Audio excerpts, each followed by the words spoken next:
The message came on a Tuesday morning, Earth time. It arrived not through radio waves or digital signals, but through a small silver sphere that appeared in the sky above Geneva. The sphere floated down slowly, like a leaf falling from a tree, and landed in the courtyard of the United Nations building. When the security teams approached it, the sphere opened like a flower. Inside was a single sheet of metal with words burned into its surface. The words were in every human language at once, somehow readable to anyone who looked at them. "You have been noticed," the message said. "You are summoned to the Citadel of Voices. You will present yourselves for assessment. Coordinates follow." That was humanity's first contact with the Galactic Concord. Elena Vasquez was 47 years old when she received the call that would change her life. She had spent 20 years as a diplomat, working in some of the most difficult places on Earth. She had negotiated peace treaties between nations that had been at war for generations. She had sat across tables from dictators and revolutionaries, and had kept her face calm through all of it. When the Secretary General asked her to lead humanity's delegation to the stars, she did not hesitate. She said yes. The preparation took 6 months. Earth's greatest minds worked together to understand the coordinates the sphere had provided. They built a ship using instructions that came in a second sphere, a design that was clearly meant for beginners. The aliens had sent them a blueprint for a simple warp drive, the kind a child might build in whatever schools existed among the stars. Elena understood the insult hidden in that gift. The aliens were treating humanity like children. They were giving humans a toy to play with so the children could come visit the adults. She did not let it bother her. She had dealt with insults before. What mattered was the opportunity. The ship they built was named the First Step. It was not beautiful. It was not elegant. It was a metal box with engines attached, built in orbit by workers who had never imagined they would be constructing a starship. But it worked. When Elena and her delegation of 12 boarded it and activated the warp drive, the ship jumped across light years in an instant. They arrived at the coordinates to find something that made Elena's breath catch in her throat. The Citadel of Voices was not a building. It was not a space station. It was a structure so large that Elena's mind struggled to understand what she was seeing. It was built around a dead star, a shell of metal and crystal and materials she could not name that enclosed the entire stellar remnant. The surface of the shell was covered in cities, each one larger than any city on Earth. Ships moved around it like insects around a hive, thousands of them, millions of them, coming and going in patterns too complex to follow. A voice spoke in Elena's mind. It was not sound. It was not words. It was pure meaning, planted directly into her thoughts. "Human vessel. You are expected. Proceed to docking bay 7412. Do not deviate from the assigned path." Elena nodded, even though no one could see her. The first step moved forward, guided by signals from the Citadel. As they flew closer, Elena saw things that made her feel very small. She saw ships the size of moons. She saw creatures flying through space without any protection, their bodies adapted to the void. She saw battles being fought in the distance, flashes of light that were probably weapons capable of destroying worlds. And she saw, for the first time, the true scale of the galaxy. Humanity had always wondered if they were alone in the universe.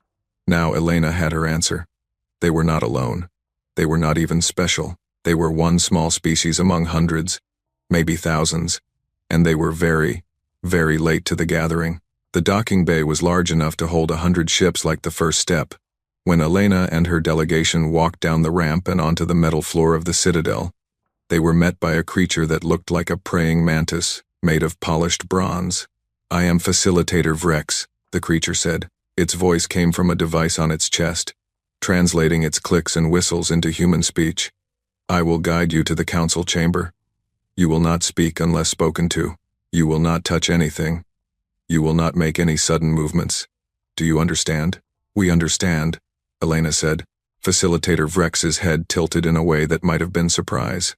"Good. Follow me." They walked through corridors that seemed to go on forever. The walls were covered in artwork from 1,000 different species. Some of it was beautiful. Some of it was disturbing. Some of it was so alien that Elena could not even tell what she was looking at. Other beings passed them as they walked. Elena saw creatures made of light. She saw creatures made of stone. She saw something that looked like a floating cloud of eyes. each eye turning to watch the humans as they passed. None of these beings spoke to them. Most did not even acknowledge their existence. Elena kept her face calm. She had practiced this. She had spent months learning everything humanity knew about the galaxy, which was not much.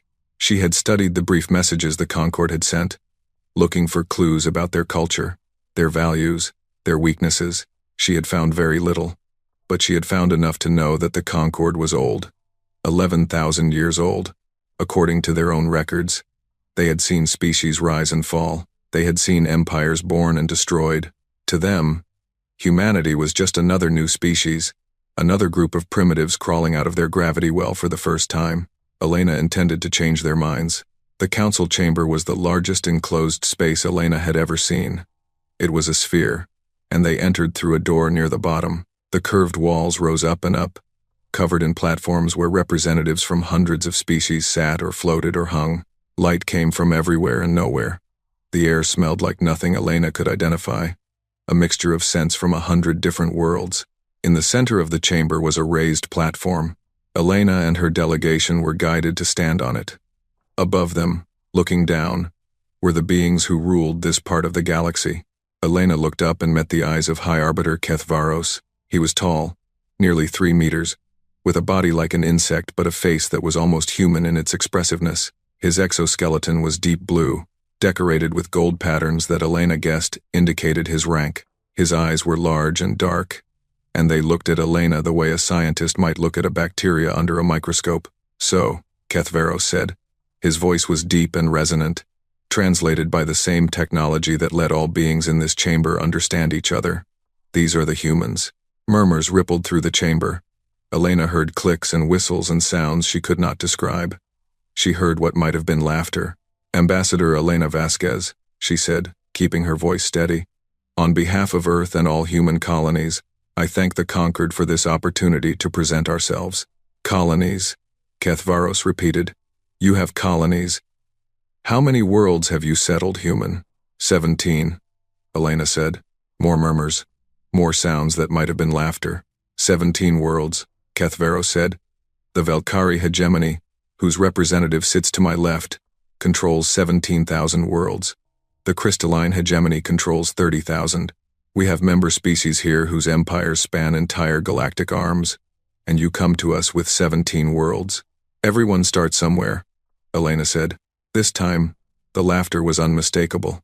It came from all around her, from hundreds of different species, each expressing amusement in their own way. Some clicked, some howled, some released puffs of colored gas. One species, a group of beings made entirely of light, pulsed in patterns that the translator told Elena meant mockery. Elena stood still and waited for the laughter to fade. Kethvaros raised one of his forearms, and the chamber fell silent. "You wish to join the Galactic Concord," he said. "This is unusual. Most species do not ask to join. They are observed, evaluated, and eventually invited, or not invited, as the case may be. But you have asked, and so, according to our laws, we must assess you." "We are ready," Elena said. "Are you?" Kethvaros leaned forward on his platform. "Then let us begin. First question. How many extinction-level events has your species survived?" Elena had prepared for this. 6, she said. "Ice ages, asteroid impacts, volcanic super-eruptions, pandemic diseases, and 2 events caused by our own actions." "2 events caused by your own actions," Kethvaros repeated. "You nearly destroyed yourselves. Twice. We learned from our mistakes. Did you?" Second question. What is the primary method by which your species obtains energy for biological function? Elena paused.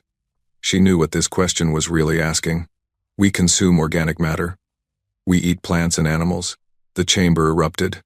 This time, it was not laughter. It was something worse. It was disgust. A being made of crystal spoke from somewhere above Elena. Its voice was like glass breaking. "They are consumers, predators. They kill and eat other living things. Barbaric," another voice said. "Primitive," said another. "Dangerous," said a third. Kethvaros let the reactions continue for a long moment before silencing them again. "Third question," he said. "What is the most destructive weapon your species has developed?" Elena considered her answer carefully. We have developed weapons capable of destroying cities, regions, and potentially our entire planet. We have not yet developed weapons capable of destroying other planets or stars. Not yet, Cathvaros said. But you intend to. We intend to be able to defend ourselves. From whom? No one threatens you. No one has any interest in your 17 worlds. You are too small to be worth conquering, and too primitive to be worth trading with. Elena felt anger rising in her chest. She pushed it down. We hope that will change, she said. Cathvaros made a sound that might have been a sigh. Hope. Yes. New species always have hope. They come to us believing they are special, that they have something to offer the galaxy. They believe their art, their culture, their technology will impress us. And then they learn the truth. He stood up on his platform, towering over the chamber. The truth is this, human. Your species is unremarkable. You are carbon-based biological organisms with a limited lifespan and limited intelligence. Your technology is primitive. Your culture is violent. Your history is filled with war and destruction. You have nothing to offer the Concord that we have not seen 1,000 times before. Elena said nothing. However, Cathvaros continued, our laws require us to give you a chance. We will observe your species for a period of 500 standard years.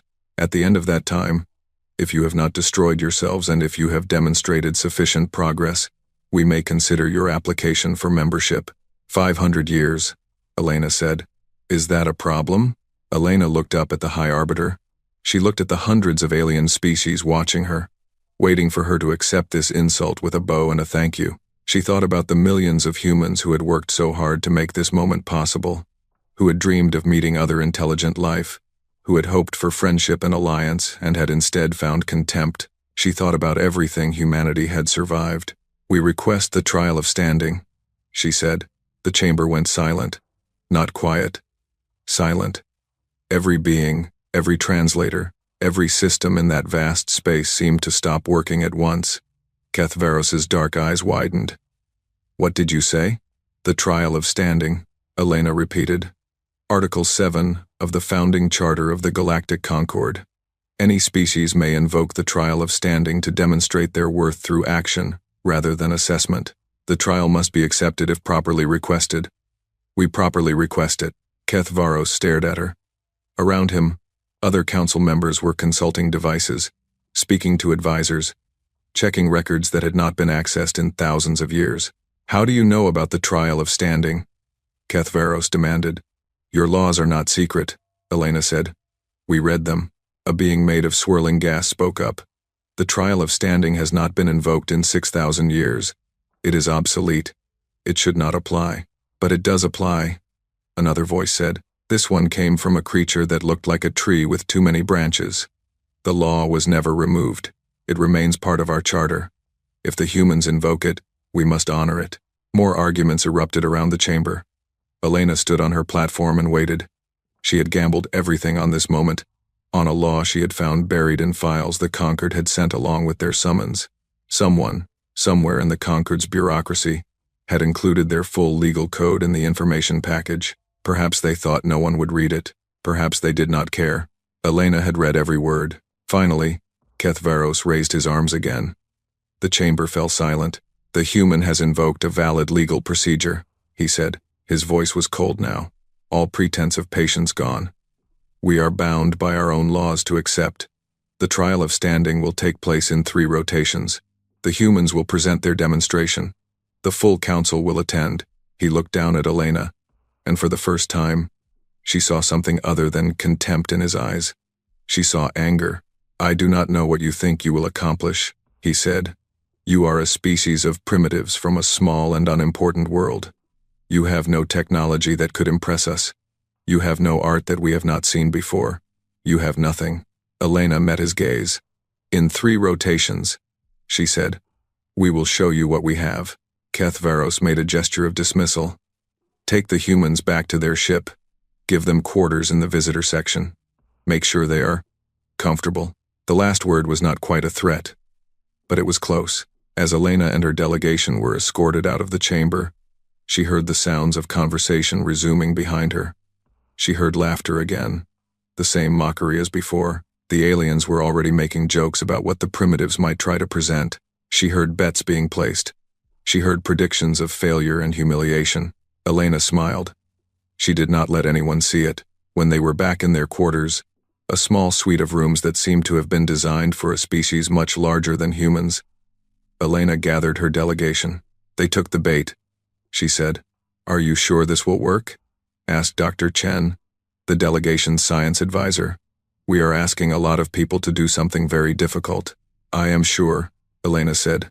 "I have seen what humanity can do when we decide to work together. I have seen it in wars and disasters and moments of crisis. When we choose to be united, nothing can stand against us." She pulled out a small communication device, one that humanity's scientists had spent months developing. It used quantum entanglement, a technology the Concorde probably considered primitive, but it would reach Earth instantly, across any distance. Elena activated the device and spoke clearly. "This is Ambassador Vasquez." They accepted. "Begin the march." Across human space, on 17 colonized worlds and hundreds of ships and stations, the message was received, and humanity began to move. No one in the Galactic Concorde noticed. Why would they? The humans were primitives. After all, they had nothing to offer. They were a joke, a brief entertainment for ancient beings who had seen everything. In 3 days, they would learn how wrong they were. The message spread across human space like fire through dry grass. On Earth, it reached the major cities first: New York, Beijing, Mumbai, Lagos, Sao Paulo. Government officials received encrypted communications. Military commanders were briefed in secure rooms. But the message was not meant only for the powerful. Within hours, it had spread to ordinary people, passed from phone to phone and screen to screen. The march has been called. Humanity needs you. On the colony world of New Eden, a farmer named Marcus Chen was working in his fields when his communicator buzzed. He read the message twice, then put down his tools and walked back to his house. His wife was already packing. "You saw it too," he said. "Everyone saw it," she replied. "The whole colony is talking about nothing else. Ships are being prepared. They say the journey will take 2 days." Marcus looked out the window at the fields he had spent 10 years cultivating. Crops were ready for harvest. If he left now, much of it would be lost. Months of work, gone. "We should go," his wife said. "This is important." Marcus nodded. He had never been a soldier. He had never been a politician or a scientist or anyone important. He was just a farmer on a small colony world, trying to build a life for his family. But he was also human, and when humanity called, he would answer. "Start packing," he said. "I need to talk to the neighbors." Across New Eden, similar conversations were happening. Families made decisions. Workers left their jobs. Students left their schools. Not everyone went. Some could not. Some chose not to, but enough did. Enough to fill the colony's small fleet of transport ships and still leave thousands waiting for more. The same scene played out on every human world. On Mars, the oldest colony, the response was overwhelming. Millions volunteered within the first hour. The colony's governor had to issue statements asking people to be patient, promising that everyone who wanted to go would have a chance. On the generation ship Eternal Voyage, which had been traveling between stars for 300 years, the crew held a meeting in the central chamber. The ship could not turn around. It could not reach the Citadel in time. But they wanted to be part of this moment, even from a distance. They decided to record a message, millions of voices speaking in unison, to be transmitted across the stars. On the research station orbiting Jupiter, scientists who had dedicated their lives to studying the gas giant put aside their work. Some of them were old. Some were sick. It did not matter. They found passage on supply ships heading toward Earth, and on Earth itself. The response was beyond anything the organizers had expected. The plan had been developed in secret over the 6 months of preparation for the diplomatic mission. Elena Vasquez and a small group of trusted advisors had anticipated this moment. They had known the aliens would mock humanity. They had known the assessment would be designed to humiliate, and they had prepared a response. The trial of standing was the key. The law was ancient, written into the Concorde's founding charter by a species called the Primarchs. No one knew much about the Primarchs anymore. They had vanished thousands of years ago, leaving behind only fragments of their technology and their legal code. But their laws remained in effect. honored by a bureaucracy that prided itself on never changing. The trial of standing allowed any species to demonstrate their worth through action. It did not specify what kind of action. It did not set any rules or requirements. It simply said that the species must present a demonstration of their nature and capabilities to the full council. Elena had thought long and hard about what demonstration would be most effective. Humanity could not compete with the Concorde's technology. Their ships were primitive. Their weapons were weak. Their science was thousands of years behind. Any display of human technology would only confirm the aliens' belief that humans were inferior. Humanity could not compete with the Concorde's art or culture. The galaxy had seen millions of species produce art and music and literature. Nothing humans created would be new or impressive to beings who had witnessed the rise and fall of civilizations. So Elena had asked herself a different question. What could humans do that the aliens could not? What quality did humanity possess that was truly unique? The answer had come to her in the middle of the night, waking her from a dream she could not remember.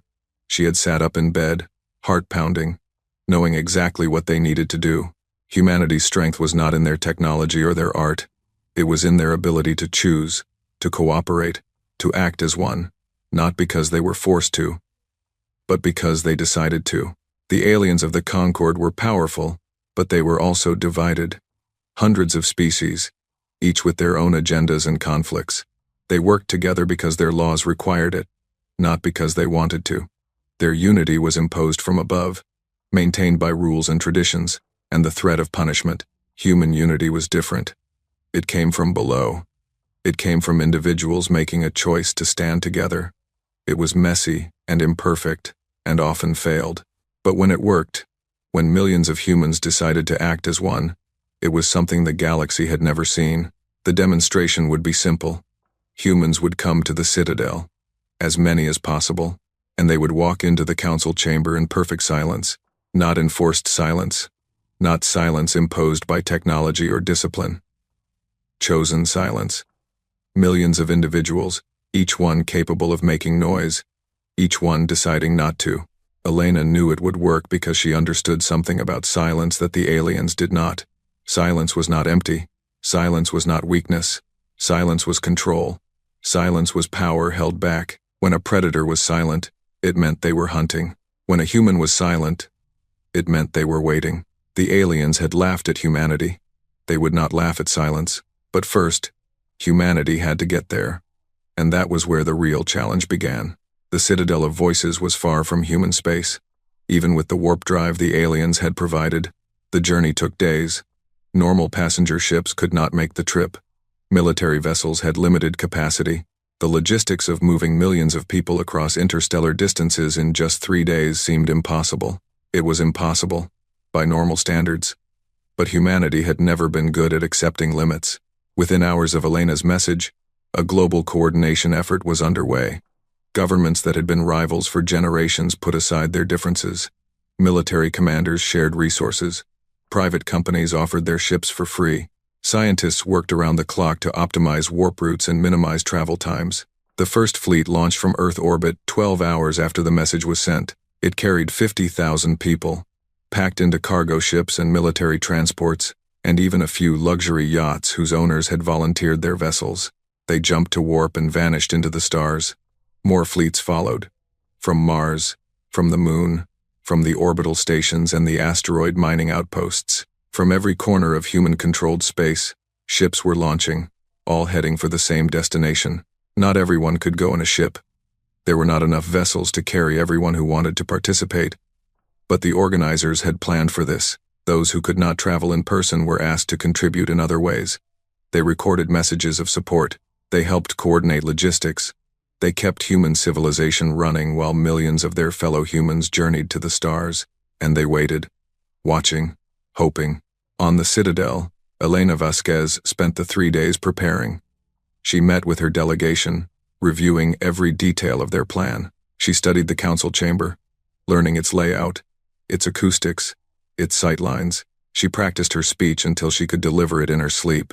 She also watched the aliens. The Citadel was full of them, representatives of hundreds of species going about their business. Most ignored the human quarters entirely. A few stopped to stare at the primitives with expressions of curiosity or contempt.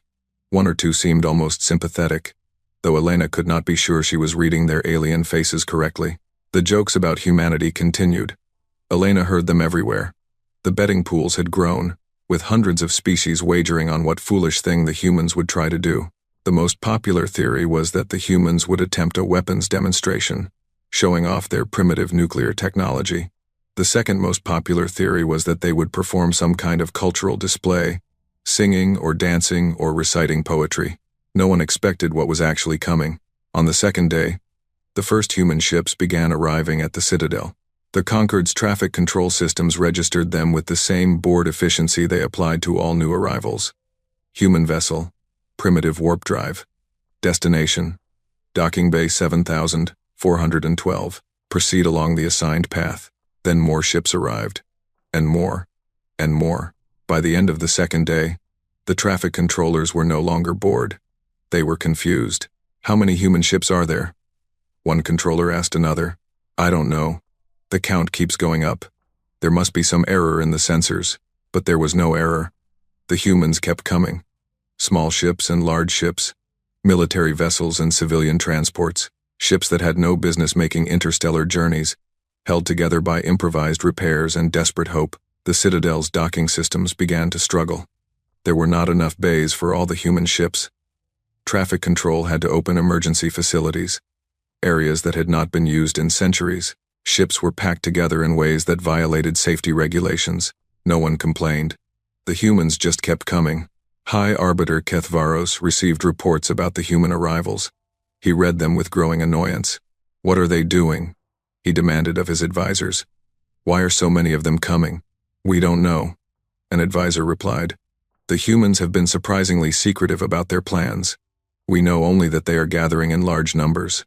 This is absurd. There is no precedent for this. A trial of standing is meant to be a simple demonstration, not an invasion. Shall we turn them away?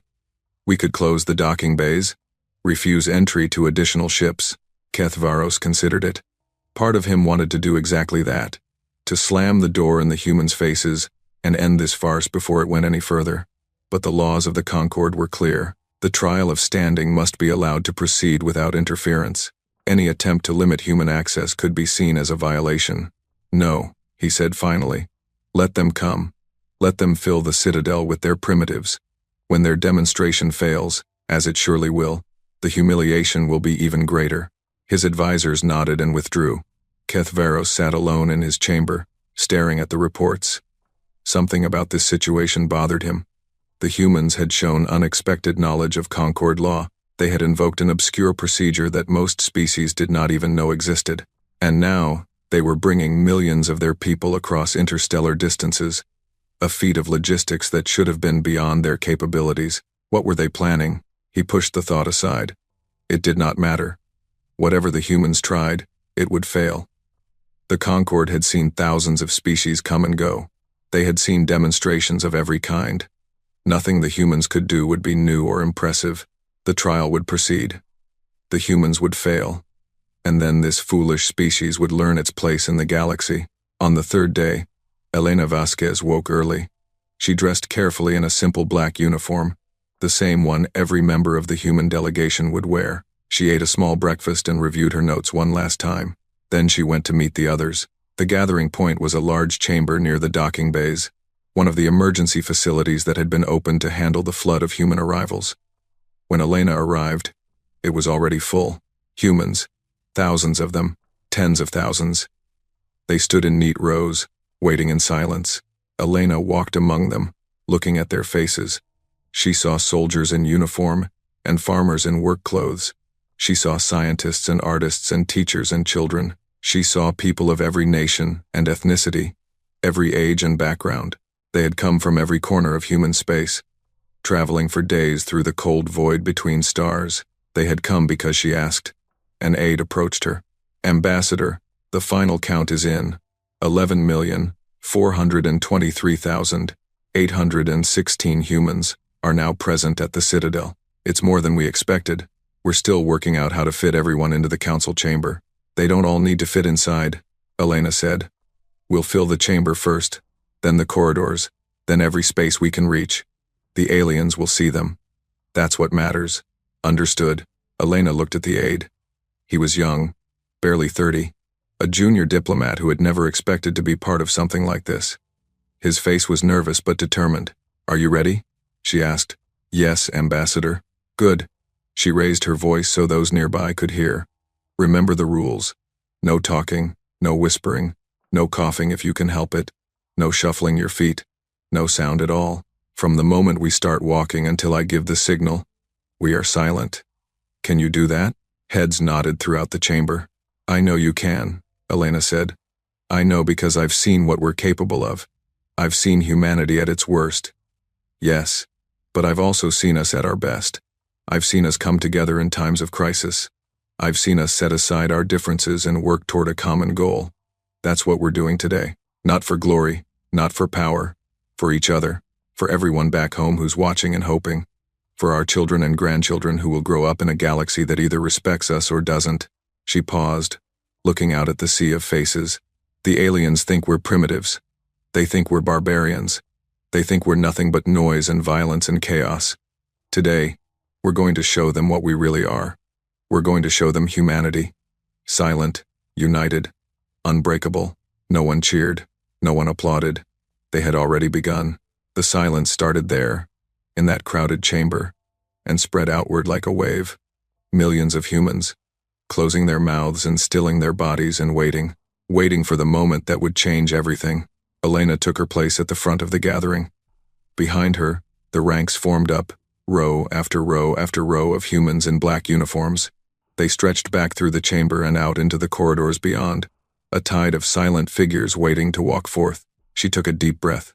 Follow me, she said, the last words any human would speak for hours, and then she walked forward, toward the council chamber, toward the aliens who had laughed at humanity. Behind her, 11 million humans followed, in perfect silence. The council chamber was ready.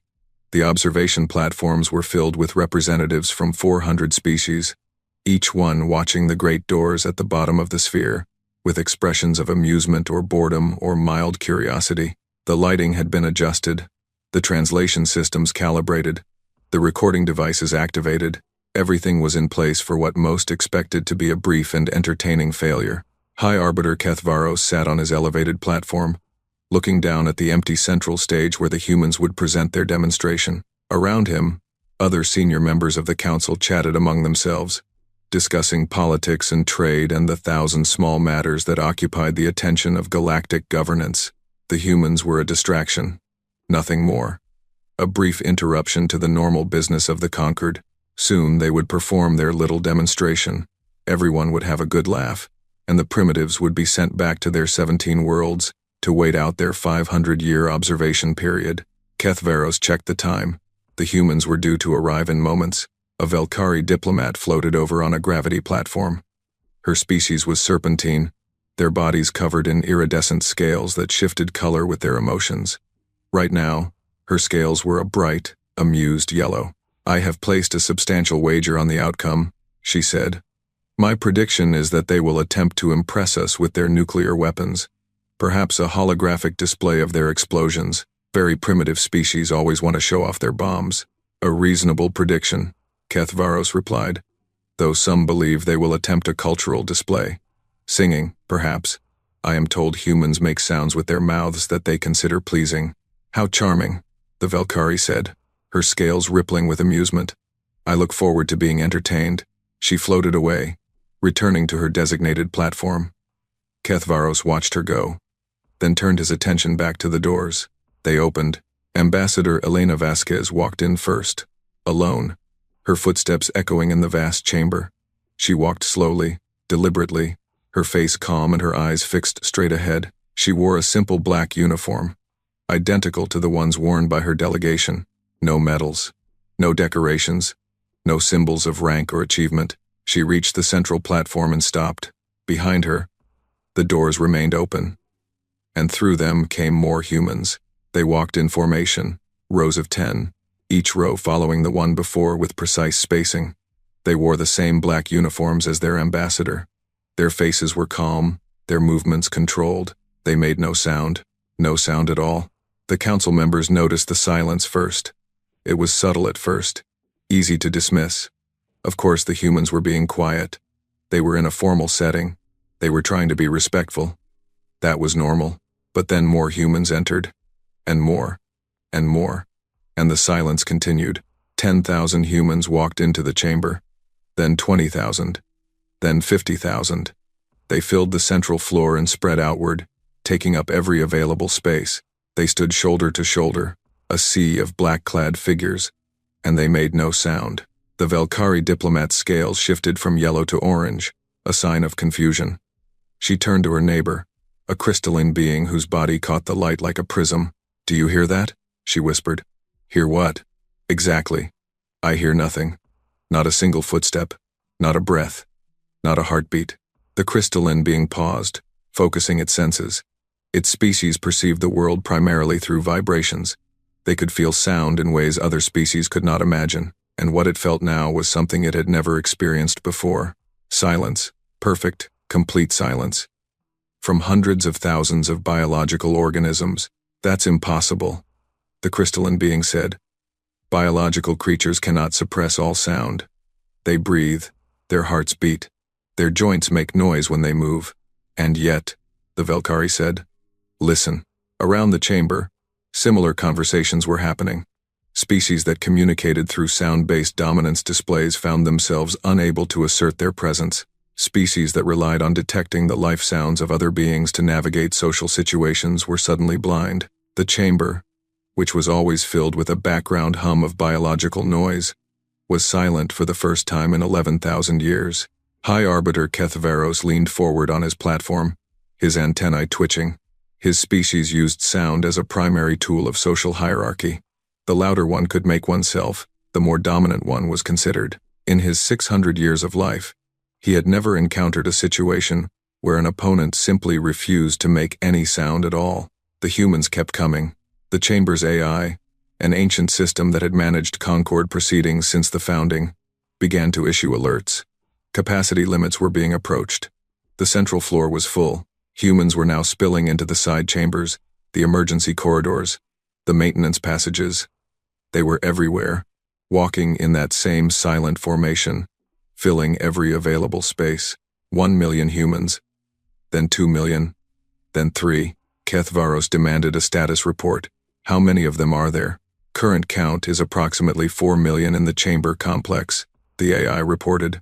"Additional humans are arriving continuously.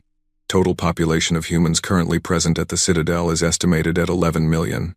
11 million, Kethvaros repeated. "And they are all doing this?" "Analysis indicates that all human individuals present are maintaining deliberate silence. No vocalizations detected. Locomotion is being achieved through specialized footwear designed to minimize sound. Respiration is being controlled to reduce audible breathing. Heart rates appear elevated but are being masked through some unknown method." The AI paused, processing additional data.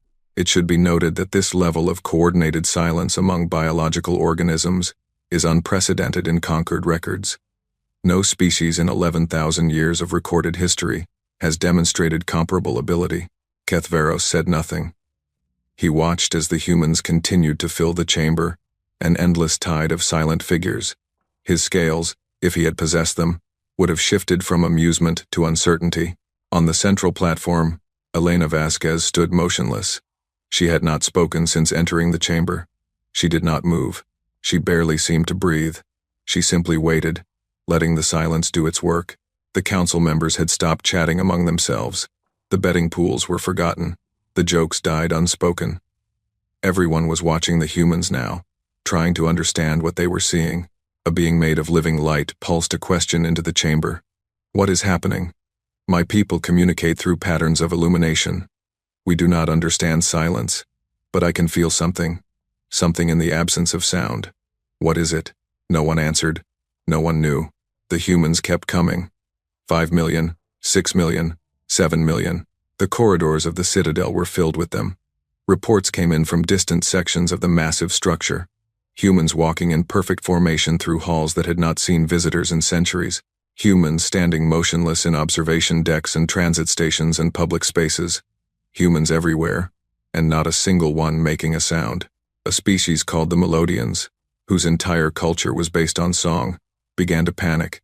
Their representative, a tall being covered in harmonic resonators, fled the chamber. The silence was physically painful for their kind, like a void that threatened to swallow them whole. Other species were affected differently. The crystalline hegemony, whose members perceived the world through vibrations, found themselves effectively blind. They could not detect the humans at all. To their senses, the chamber was empty, but their visual sensors told them otherwise. The contradiction was disturbing in ways they could not articulate. The void dwellers, a species that lived in the empty spaces between stars, felt something different. They were accustomed to silence. They lived in silence. But this was not their silence. This was human silence. And human silence, they realized, was not empty. It was full of intention, full of control, full of something they could not quite name, but instinctively feared. 8 million humans, 9 million, 10 million. The chamber's AI announced that the maximum safe capacity had been reached. Additional humans were being directed to overflow areas throughout the citadel. The entire structure was now affected by the presence of the Silent March. High Arbiter Kethvaros finally spoke. His voice, which had always been confident and commanding, sounded uncertain for the first time in centuries. Ambassador Vasquez. Elena turned her head slightly to acknowledge him. She did not speak. This is unprecedented, Kethvaros said. You have brought 11 million of your people to this place, and they are all maintaining this silence. How is this possible? What technology are you using? Elena looked at him for a long moment.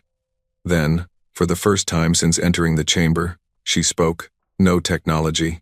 Her voice echoed in the silent chamber, clear and calm. What you see is choice. Each human here has chosen to be silent. They are not being controlled. They are not being forced. They are choosing, of their own free will, to make no sound. The council members looked at each other, confusion evident on faces designed by 1,000 different evolutionary paths. That is impossible, a representative of the Hive Collective said. The collective was a species that operated as a single mind distributed across billions of bodies. They could coordinate because they were one consciousness. The idea of millions of independent minds choosing to act in perfect unison was incomprehensible to them. No species with individual consciousness can achieve such coordination without external control. It defies the fundamental nature of independent thought. And yet, Elena said, gesturing to the silent millions around her, here we are. She stepped forward, moving closer to the edge of the platform. The humans behind her did not move. They stood like statues, like monuments, like a single organism made of 11 million individual cells. You asked about our technology. You asked about our weapons. You asked about our culture. You wanted to assess us, to measure us, to determine if we were worthy of joining your concord. Elena's voice was steady, her words precise. You were asking the wrong questions. Kethvaros's antennae flattened against his head. In his species, this was a sign of defensive posture. He was feeling something he had not experienced in a very long time. He was feeling uncertain. What should we have asked? He said. Elena smiled. It was not a warm smile. It was the smile of a predator revealing its teeth. You should have asked what humans do when they choose to work together. She paused, letting the words hang in the air. We are a young species. You are right about that. We have only been traveling between stars for a short time. Our technology is primitive compared to yours. Our weapons are weak. Our science is far behind. She looked around at the assembled council members, meeting their eyes one by one. But we have something you do not understand. We have the ability to choose, not as a hive mind, not as a collective consciousness, as individuals, 11 million individual humans, each with their own thoughts and dreams and fears, chose to come here, chose to walk in formation, chose to be silent. Her voice grew stronger. No one ordered them to do this. No technology forced them. No genetic programming compelled them. They came because they wanted to, because humanity asked them to, because they understood what was at stake, and they decided to stand together. The silence that followed was profound. Not just the absence of sound from the humans, but a stunned silence from the council itself. 400 species, thousands of representatives, millions of years of combined experience, and none of them knew what to say. A being made of crystal spoke up, its voice like breaking glass. You claim this is voluntary, but that cannot be true. Individuals do not sacrifice their freedom for the group unless they are forced or deceived. This is a fundamental truth of consciousness. Perhaps it is a truth for your species, Elena replied. It is not a truth for ours. She turned to face the crystalline being directly. On our world, we have a concept called love. It means caring about others more than you care about yourself. We have a concept called duty. It means doing what is right, even when it is difficult. We have a concept called sacrifice. It means giving up something you value for the sake of something greater. Elena spread her arms, encompassing the silent millions around her. Every human in this chamber left behind something to be here. Farmers left their crops. Parents left their children. Workers left their jobs. They traveled for days through the cold void of space, packed into crowded ships, knowing that they might never return home. And when they arrived, they were asked to do something simple but incredibly difficult. They were asked to be silent. Her voice dropped to nearly a whisper, but in the perfect silence of the chamber, everyone heard her clearly. They were asked to choose discipline over comfort, unity over individuality, purpose over impulse. And they said yes. 11 million times, they said yes. High Arbiter Keth Varos rose from his platform. His full height was nearly 3 meters, an imposing figure designed by evolution to dominate through physical presence. But as he looked down at the small human woman and the sea of silent figures behind her, he did not feel dominant. He felt something else entirely. Why? He asked. His voice was quiet now, lacking its usual authority. Why would they do this? What do you hope to gain? Elena looked up at him. Her expression was calm, almost peaceful. We hope to gain your respect, she said. Not through threats, not through displays of power, not through proving that we can destroy. We hope to gain it by showing you who we really are. She turned to face the full council, raising her voice so all could hear. You called us primitives. You called us barbarians. You laughed at our weapons and our technology and our small collection of worlds. And perhaps you were right. By your standards, we are primitive. We are young. We have much to learn. Her voice hardened. But we are not weak. And we are not alone. Every human in this chamber is connected to every other human, not by technology or hive mind or genetic programming, but by something far stronger. We are connected by choice, by the decision to stand together, by the understanding that what we can accomplish as one is greater than what any of us can accomplish alone. She let the silence stretch for a long moment. This is humanity. This is what we offer the galaxy. Not weapons, not technology, not resources. We offer the example of what can be achieved when individuals choose to work together, when people decide to be more than the sum of their parts, when a species learns to be silent, not because they have nothing to say, but because they understand that sometimes the most powerful thing you can say is nothing at all. The council chamber remained frozen. No one moved. No one spoke. The aliens stared at the humans, and the humans stared back, and the silence continued. And in that silence, something shifted. Something changed. The council members could not articulate what it was, but they could feel it. The balance of power in the chamber had tilted.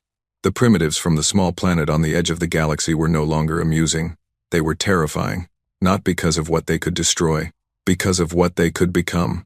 High Arbiter Keth Varos stood on his platform for a long time after Elena finished speaking.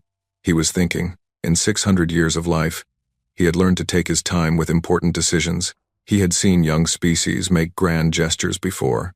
He had seen demonstrations that seemed impressive at first but revealed themselves to be hollow tricks. He had to be sure this was different. He looked at the humans, 11 million of them, filling the chamber and the corridors beyond. They had not moved. They had not made a sound. They stood like statues carved from flesh and bone, each one a perfect example of controlled stillness. He tried to imagine his own species doing something similar. The thought was almost laughable. His people were loud. They announced their presence with sounds designed to establish dominance. The idea of voluntarily silencing themselves, of suppressing their natural impulses to be heard, was against everything in their nature. And yet the humans had done it. 11 million individuals had made a choice that went against their own instincts, and they had made it together. Keth Varos turned to his advisors, who floated nearby on smaller platforms. What do we know about human history? He asked, keeping his voice low. An advisor consulted a data device. They are a young species, as the ambassador said. approximately 300,000 years of recorded biological development, civilized for only about 10,000 years. They have a history of conflict and warfare. They nearly destroyed themselves multiple times. They are predators who consume other organisms. Yes, I know all that. What else? The advisor paused, scrolling through more data. They have a remarkable capacity for adaptation. They have survived extreme environmental changes on their homeworld. They spread from one small region to cover their entire planet in less than 100,000 years. When they developed space travel, they colonized 17 worlds in less than 2 centuries. Expansion rates? Faster than average for carbon-based species. Much faster than expected given their technological level. Kethvaros absorbed this information. He looked back at the silent humans. And this coordination ability? Is it in their biology? Unknown. Their brain structure is similar to other species that have demonstrated limited group coordination. But nothing in their physiology should allow for this level of synchronized behavior. According to our models, what they are doing should be impossible. And yet they are doing it. Yes, High Arbiter. They are. Kethvaros made a decision. He stepped forward on his platform, raising his voice so the entire chamber could hear. Ambassador Vasquez, you have shown us something unprecedented, but a demonstration of silence, impressive as it may be, is not enough to prove your worth to the Concord. Many species can perform impressive tricks. We need to understand what this means. We need to understand the implications. Elena nodded. She had expected this. What would you like to know? You claim these individuals chose this silence voluntarily. But how can we verify this? How do we know they are not being controlled by some technology we cannot detect? How do we know this is not an elaborate deception? Elena considered the question. Then she did something unexpected. She turned away from Kethvaros and faced the silent millions behind her. I need a volunteer, she said. Someone who is willing to step forward and speak to the council. Someone who can explain why they came here and why they chose to be silent. For a moment, nothing happened. The humans remained motionless. Then, somewhere in the middle of the crowd, there was movement. A figure began making its way toward the front, others stepping aside to create a path. The movement was smooth and coordinated, each person adjusting their position without bumping into their neighbors, without making a sound. The volunteer reached the front and stepped onto the platform beside Elena. It was a man, middle-aged, weathered face and calloused hands. He wore the same black uniform as everyone else, but something about the way he held himself suggested a lifetime of physical labor. Please state your name and occupation, Elena said. The man cleared his throat. When he spoke, his voice was rough, clearly unused to public speaking. Marcus Chen, I'm a farmer. From New Eden Colony. Kethvaros leaned forward, intrigued despite himself. A farmer? You traveled across interstellar space to stand in a chamber full of aliens, in complete silence, because you are a farmer? I came because I was asked, Marcus said simply. But why did you say yes? Surely you had responsibilities, crops to tend, work to do. Why would you abandon all of that to participate in this demonstration? Marcus was quiet for a moment, gathering his thoughts. He was not a philosopher or a diplomat. He was a man who worked with his hands and lived close to the earth. But he understood what Kethvaros was really asking. I don't know much about galactic politics, he said. I never met an alien before today. I've spent most of my life planting seeds and pulling weeds and hoping the weather would cooperate. That's what I know. That's who I am. He paused, looking around at the vast chamber, at the strange beings watching from their platforms. But I know about community. I know about neighbors helping neighbors when times get hard. I know about putting aside what you want so someone else can get what they need. I've seen people who had nothing give away their last meal because someone else was hungrier. His voice grew stronger as he continued. When the message came, when we were told that humanity needed us, I didn't think twice.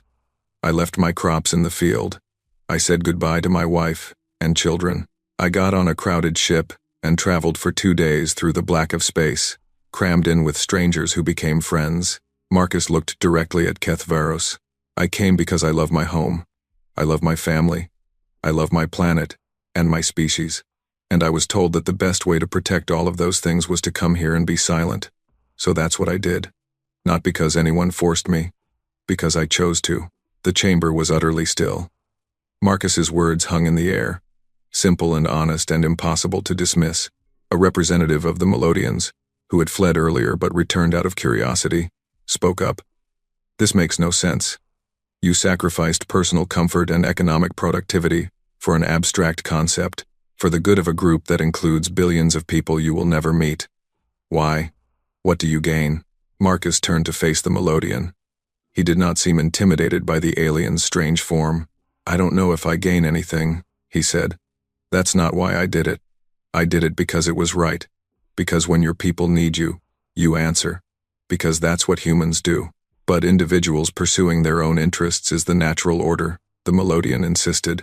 Cooperation exists to serve individual benefit. Without personal gain, there is no motivation for action. Maybe that's true for your species, Marcus said. It's not always true for mine. Sometimes we do things for no reason except that they need to be done. Sometimes we help strangers who can never repay us. Sometimes we sacrifice everything for people we'll never meet. He shook his head, a small smile on his weathered face. I'm just a farmer. I can't explain the philosophy behind it, but I can tell you that right now, standing here in this chamber, being part of something bigger than myself, I feel more alive than I have in years. I feel connected to everyone around me, not through any machine or technology, but through choice. Through the choice to be here, through the choice to be silent. He stepped back, returning to his place in the crowd. The humans moved to accommodate him, a single smooth motion that seemed almost choreographed but was entirely voluntary. Elena faced the council again. Shall I call more volunteers? I have 11 million to choose from. Each one has their own story. Each one made their own choice. They are scientists and soldiers and artists and children. They come from every corner of human space. They have different beliefs, different backgrounds, different dreams for the future. The only thing they share is this moment, this choice, this silence. Kethvaros was silent for a long time. When he finally spoke, his voice had changed. The condescension was gone. The arrogance was gone. In its place was something that sounded almost like respect. You have made your point, Ambassador. But I must ask you a direct question. And I need a direct answer. This ability of yours, this capacity for voluntary coordination, for chosen unity, can it be used for war? Elena did not hesitate. Yes. A murmur ran through the council. Not a sound from the humans, but from the aliens. The Velkari diplomat's scales shifted to a deep, worried blue. The crystalline being's lattice vibrated with frequencies that indicated alarm. You answer very quickly, Kethvaros said, because it is the truth. Everything we can do for peace, we can also do for war. The same cooperation that allows us to stand here in silence could allow us to fight in perfect coordination. The same discipline that keeps us from making a sound could keep an army marching for days without rest. The same love that brings a farmer across the galaxy could drive a soldier to give their life for their comrades. She stepped forward, her voice dropping lower. You asked about our weapons earlier. You wanted to know about our nuclear bombs and our missiles and our warships. Those are not our true weapons. This is, she gestured to the silent millions behind her. Our true weapon is our ability to choose. When humans decide to fight, we do not fight as individuals pursuing our own interests. We fight as one, fathers and mothers and children all working together toward a single goal. Scientists designing weapons while farmers grow food while soldiers stand on the front lines. Everyone doing their part. Everyone contributing. Everyone willing to sacrifice for the greater good. She met Kethvaros's eyes directly. Your concord has lasted 11,000 years because no single species can challenge the combined might of 400 members. But if humanity decided to fight, we would not fight alone. Every human in the galaxy would fight, not because they were ordered to, because they chose to. And an army that fights by choice is more dangerous than an army that fights by command. The chamber was so quiet that the ambient hum of the station's system seemed loud. The council members looked at the humans with new eyes. They had come expecting to see primitives. They had come expecting to be entertained by the foolish gestures of a young and ignorant species. Instead, they had seen something else. They had seen the face of a predator that could choose to be silent, that could choose to coordinate without being forced, that could choose to fight with a unity no hive mind could match. The Void Dweller representative spoke for the first time. Its voice was a whisper that somehow carried through the chamber. We have watched many species rise and fall. We have seen empires that seemed invincible crumble to dust.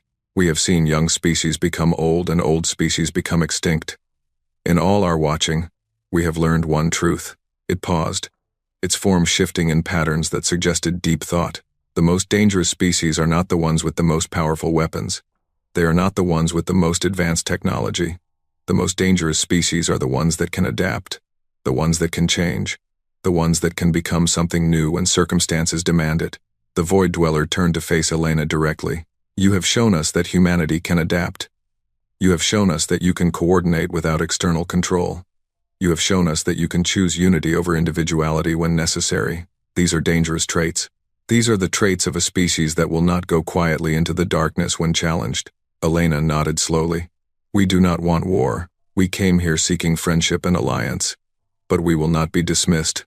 We will not be mocked. We will not accept being treated as primitives to be observed for 500 years while greater powers decide our fate. She raised her voice, addressing the full council. We ask only for what we have earned. Full membership in the Galactic Concord, equal standing with the other species, the right to participate in galactic civilization as partners, not as subjects. Kethvaros raised his hand, and the chamber fell silent. Not that the humans had been making any noise, but the aliens stopped their murmuring. You have invoked the trial of standing, he said. According to our laws, I must now ask the council to vote on whether your demonstration has proven humanity worthy of membership. He looked around at the assembled representatives. I have been High Arbiter for 400 years. I have overseen thousands of votes and thousands of debates. I have seen species admitted and species rejected, but I have never seen anything like what I witnessed today. He turned back to Elena. You came here knowing we would mock you. You came here knowing we considered you primitives. You came here, and you did not try to impress us with weapons or technology or art. Instead, you showed us something simple. You showed us 11 million people choosing to be silent. His mandibles clicked in what might have been a laugh, but there was no mockery in it. And in doing so, you taught us something about ourselves. You taught us that we have become complacent. We have forgotten what a young species looks like when it reaches for the stars with both hands. We have forgotten that the greatest power in the universe is not the ability to destroy, but the ability to choose. He stood at his full height, an imposing figure even among the diverse beings of the council. I will cast the first vote. I vote in favor of admitting humanity to the Galactic Concord, with full membership and all associated rights and privileges. The chamber erupted, not in protest, but in a rushing tide of voices as representatives called out their votes. The translation systems struggled to keep up with the flood of languages and communication methods. The Velkari, in favor. The Crystalline Hegemony, in favor. The Hive Collective, in favor. The Melodians, in favor. The Void Dwellers, in favor. One by one, 400 species declared their support. Not a single vote against. Not a single abstention. For the first time in the history of the Galactic Concord, a species was admitted unanimously by the full council. When the voting was complete, the chamber fell silent again. But this time, the silence felt different. It was not the oppressive silence of the human demonstration. It was the reverent silence of a moment that would be remembered for millennia. Elena Vasquez stood on the central platform, surrounded by 11 million silent humans, facing 400 alien species that had just welcomed her people into the galactic community. She allowed herself a small smile. Then she spoke the words that would echo through history. On behalf of humanity, I thank the Council for this honor. We look forward to contributing to the Concord and learning from its wisdom. We come as friends. We come as partners. We come as equals. She paused, letting her words sink in. And we come in silence no more. Behind her, 11 million humans drew their first unrestricted breath since the demonstration began. Some coughed. Some laughed. Some wept with relief and joy. The sound was deafening after the long silence, a roar of human voices filling the ancient chamber. But to the aliens watching, it did not sound like chaos. It sounded like power. The celebration lasted for hours. After months of preparation, days of travel, and the intense pressure of the demonstration, the humans finally allowed themselves to relax. They laughed and talked and embraced strangers who had become companions through their shared experience. They wandered through the citadel in groups, marveling at the ancient structure and the strange beings that inhabited it.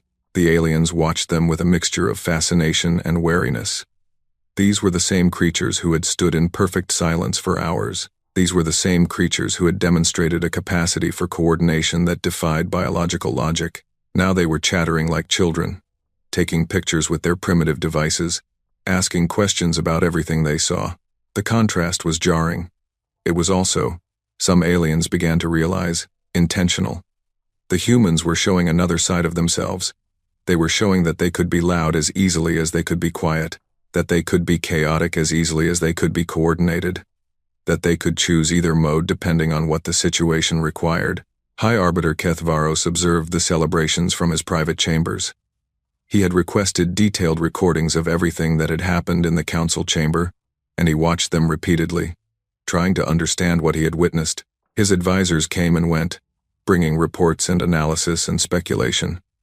The other council members were all talking about the humans.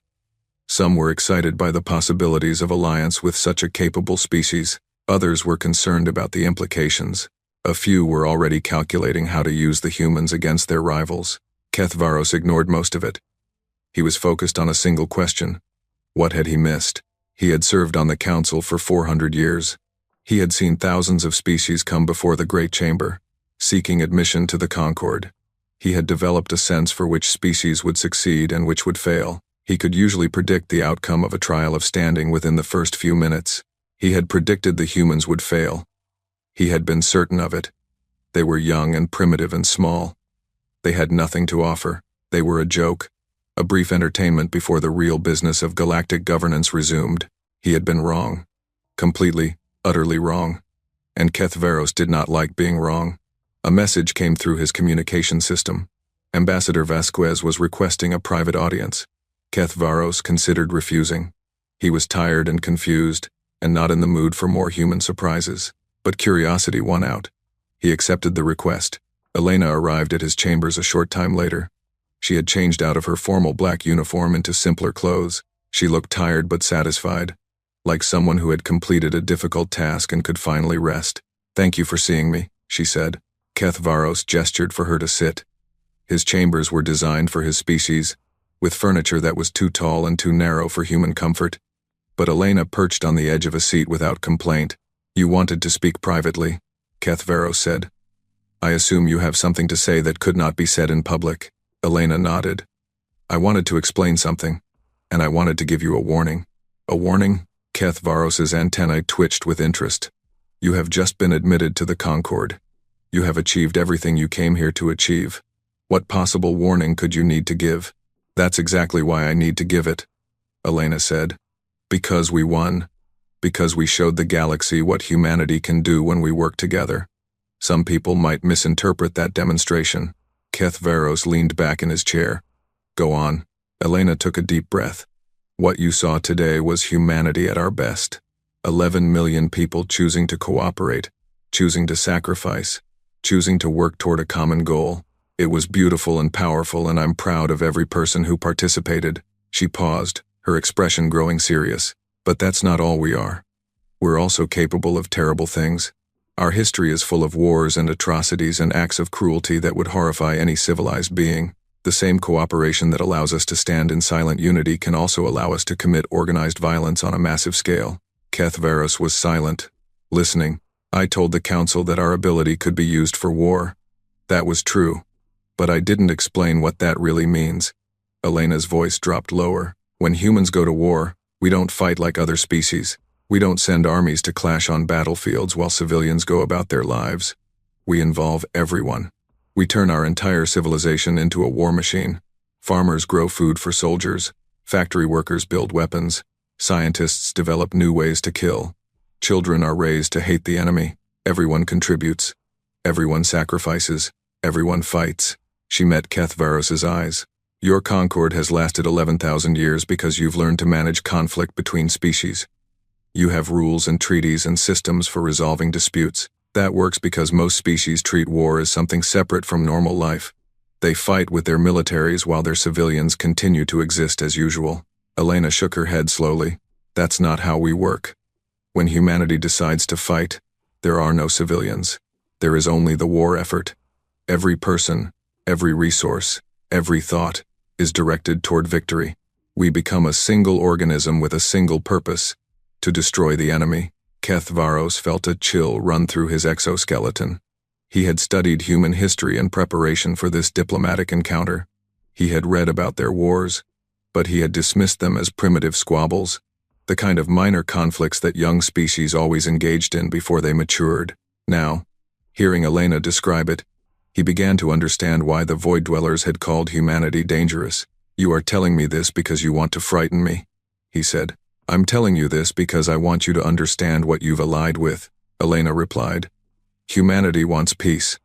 We came here seeking friendship and cooperation.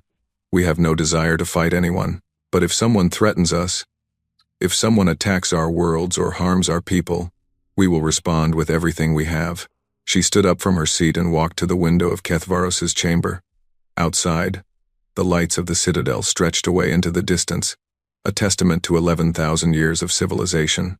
"The demonstration you saw today was a choice," she said, her back to him. 11 million people chose to be silent. They chose to coordinate.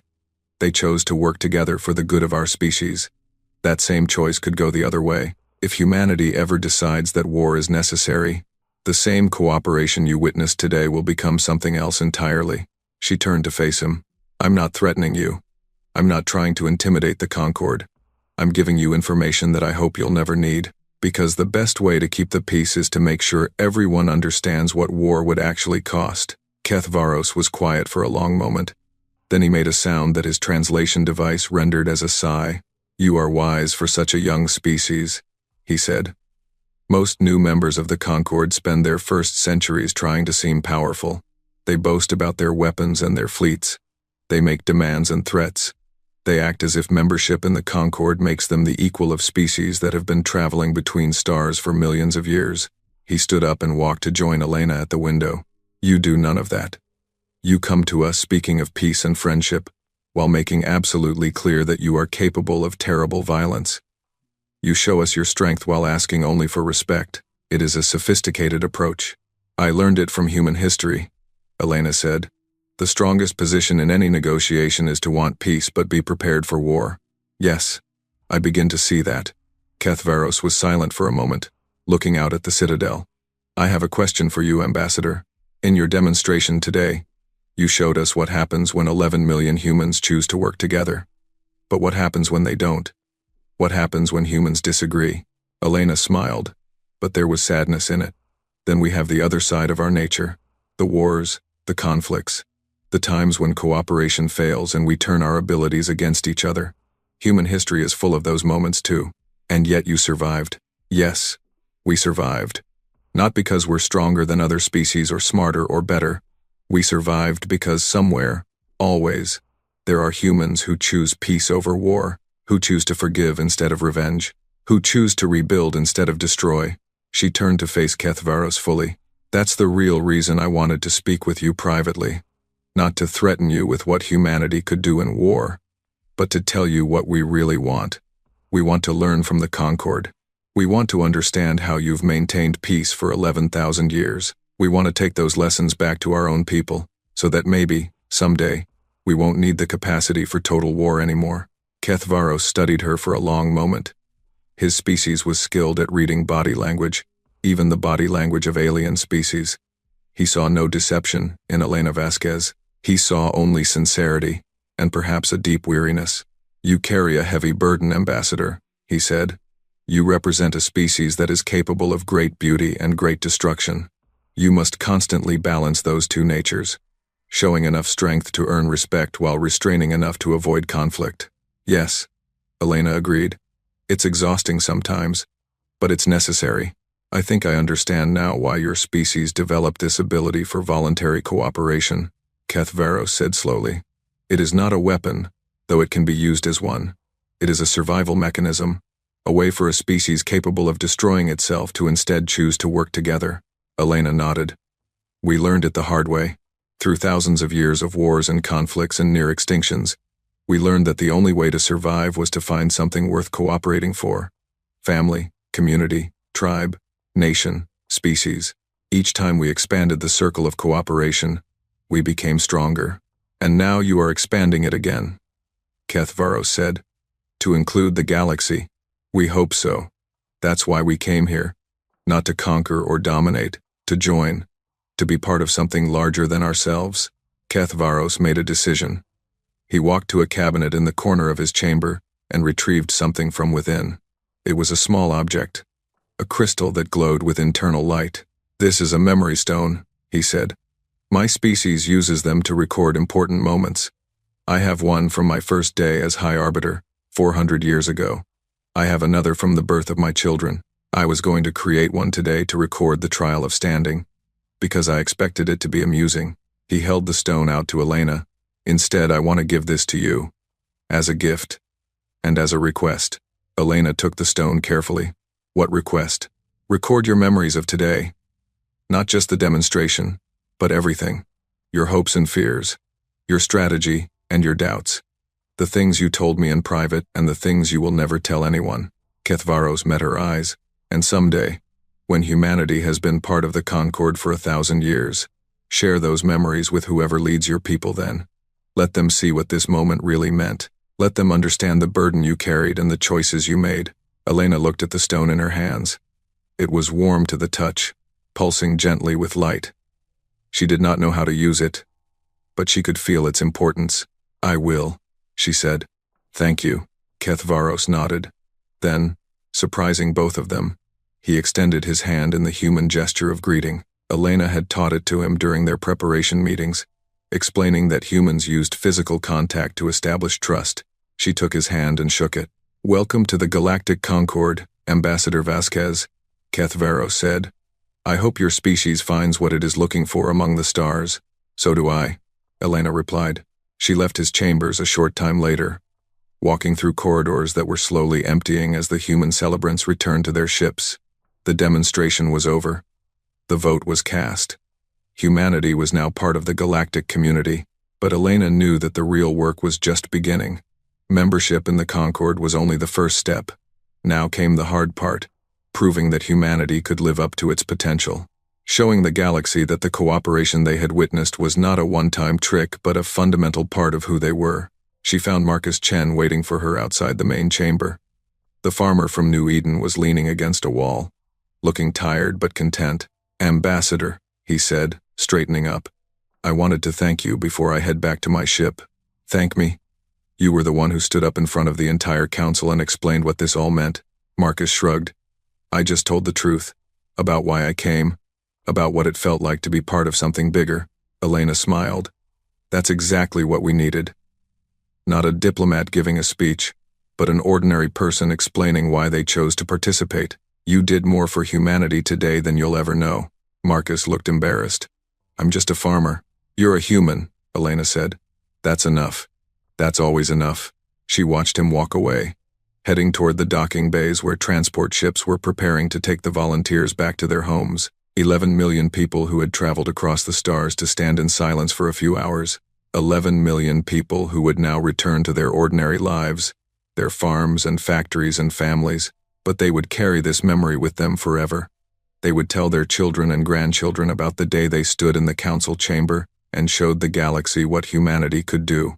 And those children would grow up knowing that they were part of something larger, something powerful, something worth fighting for. Elena turned and looked back at the council chamber. It was empty now, the alien representatives returning to their own ships and stations. But the memory of what had happened there would echo through the ages. She thought about what Kethvaros had said, about the burden she carried, about the balance between strength and restraint, about the long journey that humanity had ahead of it. It was true, all of it. The responsibility was enormous. The stakes were impossibly high. One wrong move could undo everything they had achieved today. But Elena was not afraid. She had seen what her people could do when they chose to work together. She had seen farmers and scientists and soldiers standing side by side in perfect silence. She had seen 11 million individuals become one organism, not through force or technology, but through choice. If humanity could do that, they could do anything. She pulled out her communication device and composed a message to Earth. It was short and simple. It's done. We're in. Come home soon. She sent the message and put the device away. Then she walked to the observation deck to watch the human ships beginning their journey back to their worlds. The citadel of voices stretched out before her, a monument to 11,000 years of civilization. Soon, humanity would leave its mark on this place too. They would send ambassadors and scientists and traders. They would learn from the ancient species of the Concord and share their own unique perspective. They would grow and change and become something new. But they would never forget this day. The day they walked forth in complete silence and taught the galaxy to respect them. In the archives of the Galactic Concord, the event would be recorded simply as the Silence. Scholars would debate its significance for millennia. Some would call it the most important demonstration in Concord history. Others would focus on the practical implications, the way it changed humanity's standing among the stars. But those who were there, who witnessed it firsthand, knew the truth. The silence was not about politics or strategy or galactic affairs. It was about 11 million people making a choice. It was about human nature at its finest, the ability to set aside individual desires for the good of the whole, not because they were forced to, but because they wanted to. For 10,000 years afterward, no species would threaten human space, not because they feared human weapons or human technology, because they remembered what happened when the Council laughed at humanity. They remembered the silence, they remembered what it meant, and they remembered, always, that the quietest beings in the chamber were often the most dangerous. Some lessons only need to be taught once,